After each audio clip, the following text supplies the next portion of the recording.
Yes, the Ghost Rider has actually been a part of quite a few team-up books. Unfortunately, almost none of them are really collected in this edition.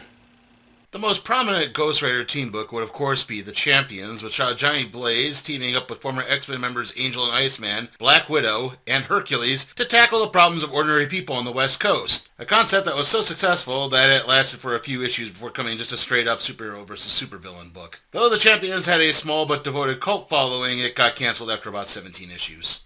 The 90s saw the Johnny Blaze and Danny Ketch Ghost Riders joining the Midnight Suns alongside the likes of Morbius the Living Vampire, Blade, Damon Hellstrom the Son of Satan, Doctor Strange, and a few others. The team mainly took on Lilith, the mother of all demons, and her followers, the Darkhold.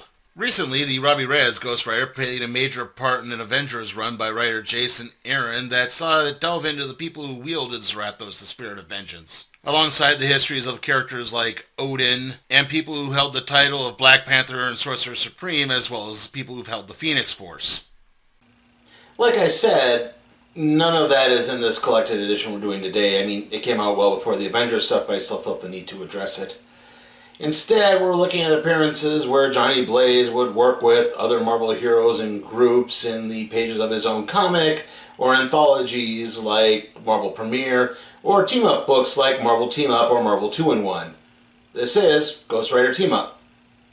A massive earthquake strikes the city of Los Angeles, which is usually not an extraordinary occurrence, save for the fact that it causes a large mountain to suddenly spring out of Sunset Boulevard. This is all witnessed by Johnny Blaze, who calls on Zarathos to investigate. As he begins his way up the mountain, a voice begins calling out to the Ghost Rider. Making things even odder is the fact that this mountain has also begun popping up elsewhere, for example in Boston, where it's spotted by Morbius the Living Vampire and Jack Russell the Werewolf by Night. The two creatures wind up encountering each other as they climb the mountain and get into another fight. It's then that the mountain also arrives in the Florida Everglades, catching the attention of the Man-Thing. Okay, we've already covered both Michael Morbius, the Living Vampire, and Jack Russell, the Werewolf by Night on this show, so that leaves us no other choice but to hit on Man-Thing. Yes, Man-Thing. Get your jokes out now, people. So, Ted Sallis was a biochemist working in the Florida Everglades on a plant-based derivative of the super soldier serum for Captain America. However, he was betrayed by his girlfriend, who it turned out was an agent for the terrorist organization AIM, and so Sallis fled into the Florida Everglades, injecting himself with the serum in order to try to cover his tracks. However, in the process, Sallis wound up running into the nexus of realities, and this wound up mutating him into the mindless being known as Man-Thing. Again, yes, Man-Thing. Now, Man-Thing has a lot of various powers, including teleportation, and of course he's very strong, but mainly he secretes a special type of acid that burns those who are afraid of him in his presence, basically. And yes, the character has garnered something of a small cult following, especially when Marvel started to release special larger editions of the comic called Giant Size Man-Thing. Ghost Rider happens across all three warring beasts and tries to talk them down when they're suddenly interrupted by a being who calls himself the Starseed. Starseed was part of an ancient civilization that first encountered the mountain as it touched down from outer space. A hostile alien force appeared and grabbed several people who were investigating the mountain, returning to space with them on board. The people would eventually rebel and take down their alien captors, and now have returned to a planet they no longer remember. Before the Starseed can continue, Jack Russell attacks them, with Man-Thing and Morbius soon joining in. Ghost Rider desperately attempts to talk everyone down, and the Starseed even tries to demonstrate how his power could be used for good by reverting all of them back to their human forms. Unfortunately, the strain just proves to be too much, and the Starseed dies, reverting everyone back to their monstrous forms, which they are now cursed to walk the earth forever. Or in other words, they've just completely boned everything. This marks the first appearance of a group that comes to be called the Legion of Monsters, which would eventually expand to include a character called an Amphibian, a la the creature from the Black Lagoon, and Contu the Living Mummy, and of course Frankenstein's monster, because we just got to cover all the bases from Universal Studios. Johnny Blaze is reeling as he leaves Los Angeles, as he just had a confrontation with Dr. Druid that caused him to lose control of Zarathos and nearly kill the magic practitioner. Added to that, all of this played out in public, with one of the witnesses being Johnny's longtime love, Roxy Simpson. While in fearful brooding mode, Johnny gets into a race with a biker named Brahma Bill. Blaze wins after making a jump off a small cliff rather than take a rickety bridge, but winds up burning out his bike's engine in the process. Unfortunately, a nearby gas station attendant can't really provide much help or gas, and added to all of that is the fact that his kids recognize Johnny and are beginning to freak out. The gas station attendant does manage to point Johnny towards a local dude ranch where maybe he can find some help. Johnny does get a better welcome at the dude ranch, who has two other well-known attendees, Hawkeye and the Two-Gun Kid. The Two-Gun Kid is a former Marvel Western hero named Matt Hawk, who was a former lawyer turned gunslinger who kept law and order in the Old West. He would wind up having an encounter with the Avengers that actually brought him to the present day, where he would eventually join the group, bonding in particular with Hawkeye. Hawk bonds with Johnny as the two work on his bike, and upon completion actually get to take it for a spin. It's fun, but while all this takes place, Clint Barton gets attacked by a being called the Manticore. The strange beast knocks out the Two-Gun Kid and takes Hawkeye hostage, leaving Johnny to have to come to the rescue. Not really much to say here. Manticore is just basically power armor given to a double amputee by the Brand Corporation in order to rein in the Avengers due to something that happened in a previous story, which we'll have to cover another time. Ghost Rider rushes to Hawkeye's aid, but then has to bluff about being friends with the Two-Gun Kid when he gets taken hostage. It does manage to provide a distraction long enough for Hawkeye to drop the Manticore with an... However, both Avengers are still uneasy about what Blaze just did, even though he tries to explain his actions, and Johnny winds up leaving kind of downtrodden again. It's here where we move on to the book Marvel Team-Up, which started as just an average team-up book in the Marvel Universe, but then slowly became a Spider-Man team-up book as, well, it turns out the issues featuring the Wallcrawler were the only ones that actually sold. Marvel Team-Up is probably best known for the infamous issue where Spider-Man teamed up with the original cast of Saturday Night Live. Peter Parker and his Daily Bugle co-worker Glory Grant take in a carnival in New Haven, Connecticut. The two decide to head over to the sideshow, which features a muck monster much like Man-Thing, a six-armed Spider-Man, and a flaming skeleton. Somehow, within seconds of seeing the Skeleflame, Peter immediately recognizes him as Johnny Blaze, and his outburst results in him and Glory being kicked out of the carnival altogether. That night, Peter comes back as Spider-Man to investigate. However, the leader of the sideshow has his attractions attack Spidey, intent on already stealing the Wallcrawler's soul. It turns out that Spider-Man fought this guy once before, and it appeared he had died after falling over the Golden Gate Bridge.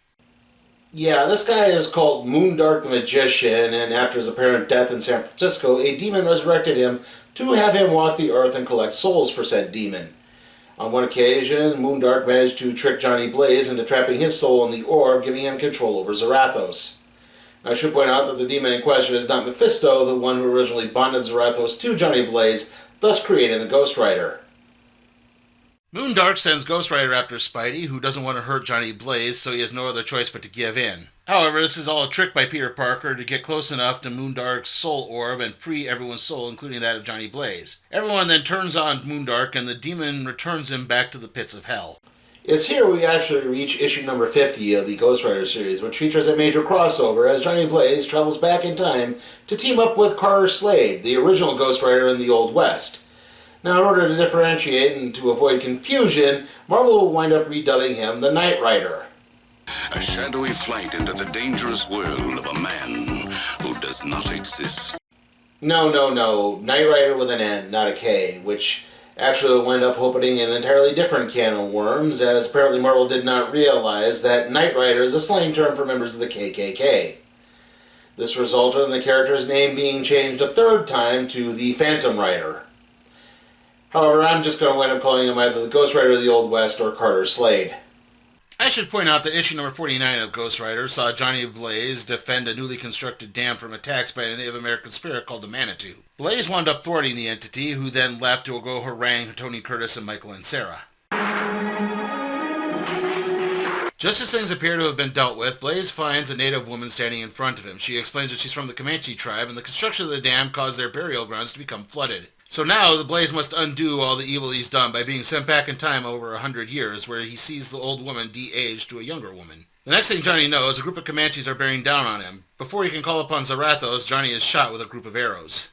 The only respite for Johnny Blaze comes in the form of the Ghost Rider of this time period, who disarms the attackers and wards them off with his illusory abilities. The Ghost Rider then takes Blaze back to his home to nurse his wound and explains everything along the way. Carter Slade was a teacher from Ohio whose move out west was halted by a group of bandits who eventually shot him. However, a group of Comanches came across Carter's body and managed to take him to their medicine man, Flaming Star, who healed Carter's wounds while then also blessing his clothes with special phosphorescent dust blessed by a spirit god. This dust enabled whoever wears the costume to basically glow in the dark, which gives it this bioluminescent ability. And whenever Carter covers part of his body, it looks like he detached said part, which gives the Ghost Rider his illusory powers. Johnny is nursed back to health when Slade's hometown of Bison Bend is attacked by an outlaw gang led by someone calling himself Tarantula. The local tavern is set on fire, and Johnny earns everyone's respect by leaping inside to help rescue a kid. A posse heads out to track down Tarantula, and Johnny slips away to bring out the Ghost Rider once more to battle the local bandits. Slade arrives to help before anyone can get to Tarantula. The villain winds up tossing some dynamite into a small ravine, causing a rock slide. Slade gets caught up in the mess, and Johnny is forced to bring him back to Flaming Star to recover. Believing that his work in the past is now done, Blaze sets out to return to the 1970s by trying to locate the cave that brought him into the past to begin with. However, he forgets about the whole burial ground thing and is spotted by none other than Flaming Star's daughter, who is actually the old woman from earlier. She winds up calling on the Manitou and a few other spirits to attack Johnny just as the Tarantula shows up to try to abduct her. However, Johnny is able to call upon Zarathos once more to come to her aid and defeats the remaining bandits. With Carter's Slade now being fully healed and realizing the mistake that was made, Flaming Star tells his daughter to direct Johnny to the proper cave so that he can return home. Johnny arrives just in time to destroy the dam and set things right. It's here we move on to a concluding two-part story of sorts, which begins in Marvel 2-in-1, a team-up book featuring Ben Grimm of the Fantastic Four and the Avengers. Ben Grimm's longtime girlfriend Alicia Masters has moved into the Baxter building and is having some difficulty adjusting as Ben's training session has caused several of her sculptures to crumble. When she goes to settle Ben down, she wanders into the path of his hydraulic punching bag, and it's only thanks to Mr. Fantastic reflexes that Alicia isn't crushed to death, and a distraught Ben slinks away to sulk. While he broods, Ben notices the Ghost Rider engaging in a high-speed police chase, believing the cops are taunting him, causes the Rider to begin wreaking havoc throughout downtown Manhattan. When the Rider stops to revert to Johnny Blaze, Johnny explains that Zarathos is beginning to take over more and more, and he's losing control. Still, the Thing lends a sympathetic ear, and Johnny gives Ben tickets to his next stunt show at Shea Stadium. Given that Shea Stadium is using both the football and baseball layouts for this event, I'm guessing that this is probably being held somewhere around August or September, i.e. the beginning of football season and the end of baseball season. Now, the Mets and Jets shared the stadium until 1983, and this is in 1981, so yeah, it's unlikely the Mets were playing in postseason. They were terrible that year, and, well, again, the Jets' season would have just been beginning. Ben and Alicia take their seats to watch Johnny jump over 50 street stock cars. However, just as the jump is about to take place, two morons decide to try to steal one of the vehicles and race out of the stadium just as Johnny lands. Johnny spots the fleeing thieves and is so irate that he transforms into the Ghost Rider once more to give pursuit. Johnny catches up to the thieves, however he once again begins losing control and begins beating them within an inch of their lives. It's then that Ben Grimm intervenes and another brawl breaks out where Johnny finally realizes what's happened and passes out. Relating to the idea of just not having great control over your temper and knowing that you are a good person deep down inside, Ben decides to allow Johnny to slip out of New York City undetected to avoid police questioning. Ben wishes he could do more for Johnny, because the fact of the matter is that even when Ben loses control of his temper, he always has the Fantastic Four and his friends to hold back on. Meanwhile, Johnny Blaze the Ghost Rider just has no one. As we move on to the Avengers, I should point out this takes place shortly after the incident between Yellow Jacket and the Wasp that resulted in Hank Pym being ejected from the team. Now, Pym would end up escaping from prison, and that's left a lot of his ex-teammates feeling pretty conflicted, to say the least. That being said, we're mainly just going to focus on the portions featuring the Ghost Rider, okay?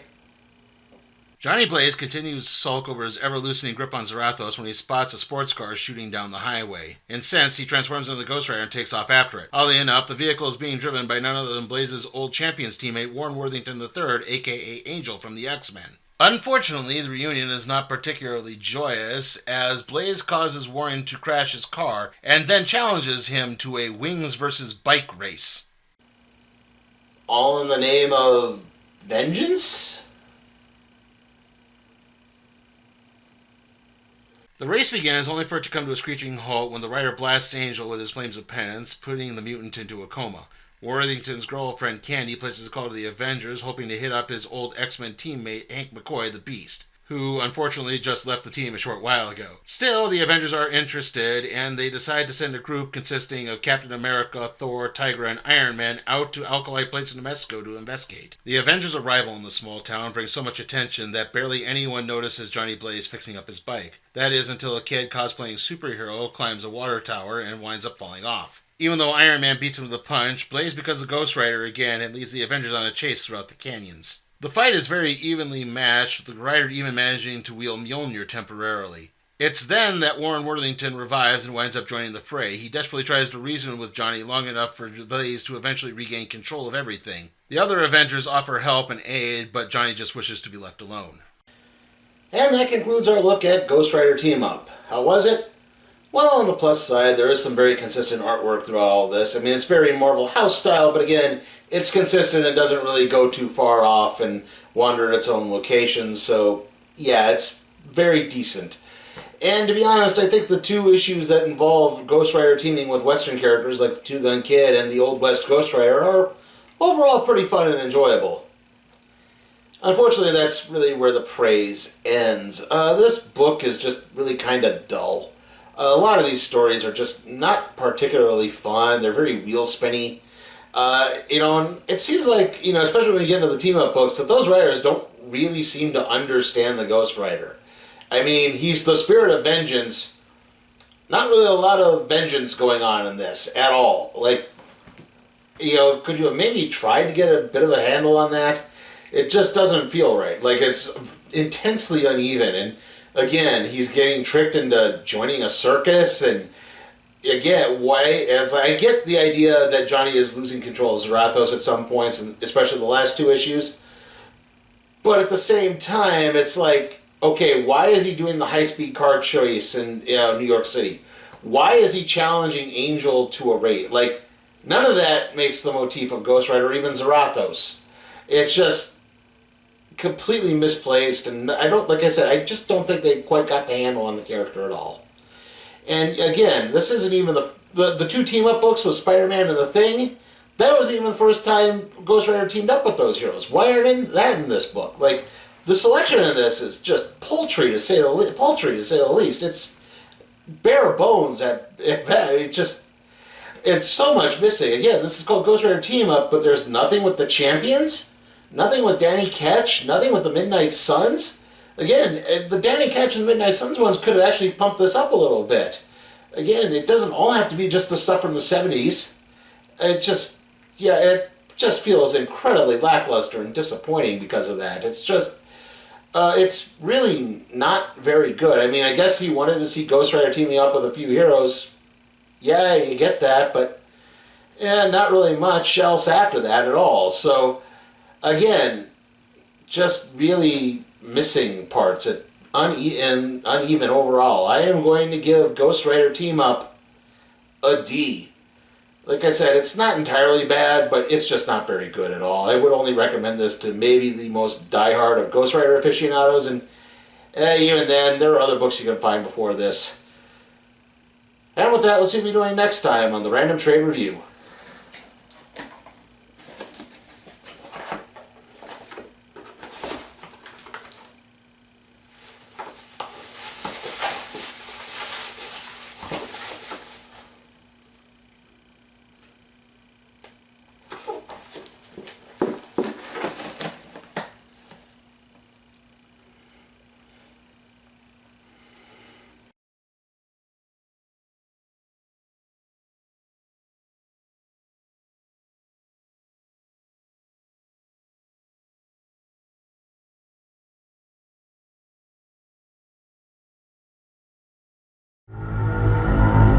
Hey guys, remember you can help support the channel at patreon.com/sleepytimeforcat productions. There you can request a trade to be put in the randomizer, aka the cardboard box. And as always, remember to like, comment, share, subscribe, and ring that notification bell.